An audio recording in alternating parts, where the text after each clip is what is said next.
Orang suka tanya saya, Pak Pendeta, 10% itu, berpuluhan itu kira-kira yang baik kita kasih di mana?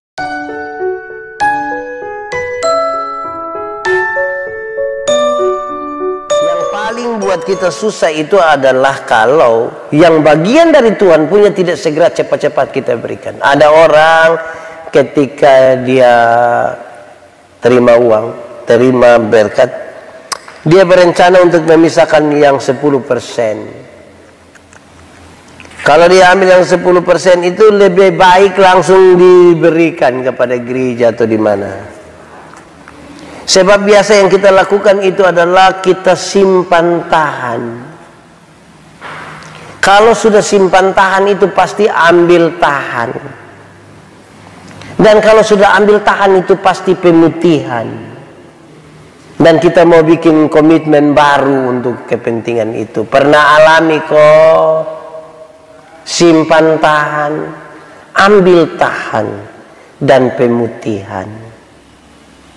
Kadang-kadang ada uang yang kita simpan, ini persembahan, ini kita taruh di dalam rumah. Pagi-pagi waktu jalan-jalan di luar ketemu orang, kita sambil bercerita, tiba-tiba ibu dari belakang, "Papa, yuk. Bikin apa?" "Mau bayar ikan." Mama tua sudah terlanjur ambil ikan. Pasti bapak bilang, ambil tahan. Ambil tahan yang mana? Yang di envelope putih itu. Saudara bayangkan, kita ini lebih baik kalau yang ada pada kita tidak usah tahan-tahan. Ada firman bilang, jangan tahan. Kalau kamu mau melakukan yang baik kepada orang yang berhak menerimanya, jangan tahan. Malam hari ini saya tambah satu. Yang bagian Tuhan punya jangan coba-coba tahan. Nanti tertahan betul-betul. Kasih saja. Supaya aman. Tuhan ini memang kita kalau makin besar itu biasa kita pikiran. Ada firman bilang begini, berilah 1/10 dari hasil pertama, ujilah aku, lihatlah bencana pemberianmu akan berlimpah-limpah dengan buah anggur. Saudara percaya pada janji itu? Ya, saya percaya, mari kita uji. Kalau semakin besar kadang-kadang kita makin khawatir. Kalau 10.000 perpuluhan berapa? 1.000 pasti kasih toh. Kau hanya 1.000, angkat kasih. Tuhan kasih naik 100.000 perpuluhan berapa? 10.000, masih kasih? Kasih. Kau hanya 10.000, kacang kasih. Tuhan kasih naik lagi 1 juta, perpuluhan berapa? 100.000, masih kasih? Kasih. Kok hanya 1 lembar bila perlu dia pegang begini. Tuhan kasih naik 10 juta, perpuluhan berapa? 1 juta. Waktu perpuluhan 1 juta masih kasih? Masih kasih? Masih? Kenapa mulai beda pendapat? Ambil 1 juta di tangan kiri, 9 juta di tangan kanan, baru dilihat ulang-ulang. Lihat 2-3 kali terus dia bilang, Tuhan juga mengerti. Mengerti apa?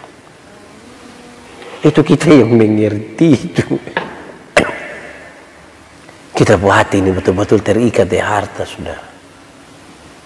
Sampai-sampai ada orang bisa melepaskan Tuhan hanya karena harta.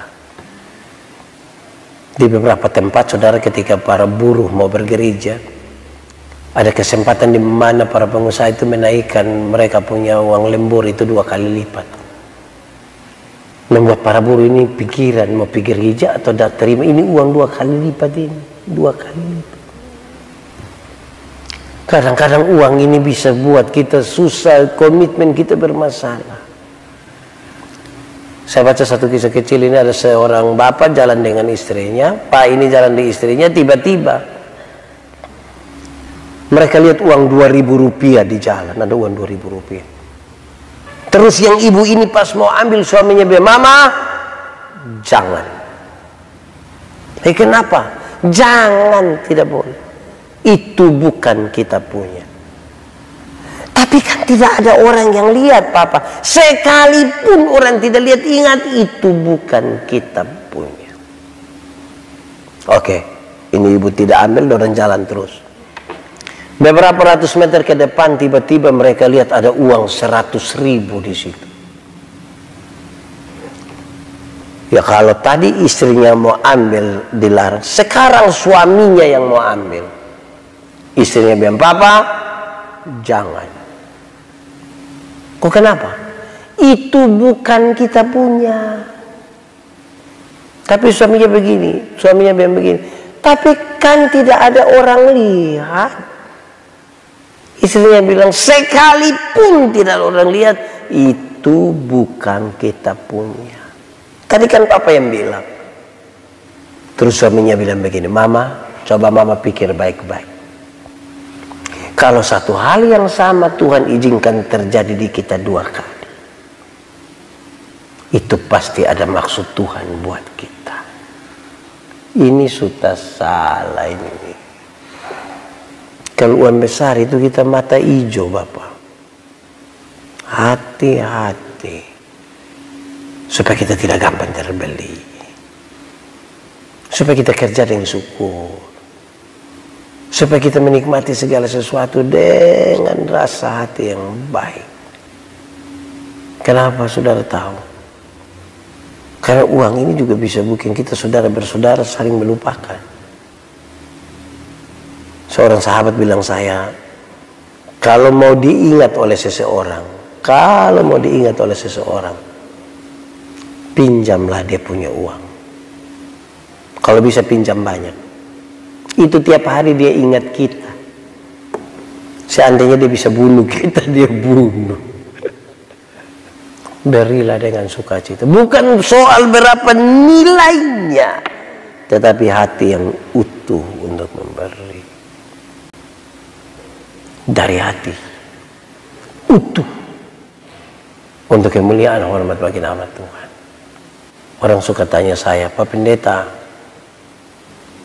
10% itu berpuluhan itu kira-kira yang baik kita kasih di mana?" Saya bilang bukan soal yang baik. Saya suka tanya orang, 10%, yang 10 siapa punya? Tuhan punya. Lalu yang 90, dong bilang kita punya. Siapa yang bilang begitu? Tidak ada ayat Alkitab bilang begitu. 10% yang 10 Tuhan punya, yang 90 pun Tuhan punya. Semuanya Tuhan punya. Kami berikan dari tangan Tuhan sendiri. Semua Tuhan punya. Tapi menarik, yang 90 ini Tuhan percayakan kita yang urus. Karena itu uruslah yang 90 itu. Pakai apa yang diingini oleh yang punya, bukan oleh kita pun.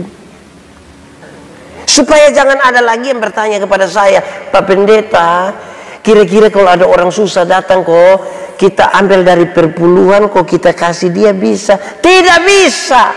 Ambil dari yang 90. Kok yang 10 itu Tuhan punya. Dia takut kasih keluar dari yang dia kelola, dia arahkan kok ambil dari Tuhan punya. Pernah bikin begitu? Bertobat. Yang di situ bertobat, juga yang di sini bertobat. Saudara-saudara, Tuhan itu baik buat kita semua. Dia menyiapkan segala sesuatu. Dalam cerita penciptaan semua ada, baru kemudian dia kasih manusia datang supaya manusia tinggal menikmati. Tapi kita terlampau serakah, kita kadang-kadang mau melangkah melewati batas. Kita tidak mampu menjalankan tanggung jawab kita memelihara dan mengupayakan alam semesta ini dengan baik. Lalu siapakah yang akan kita salahkan? Diri kita.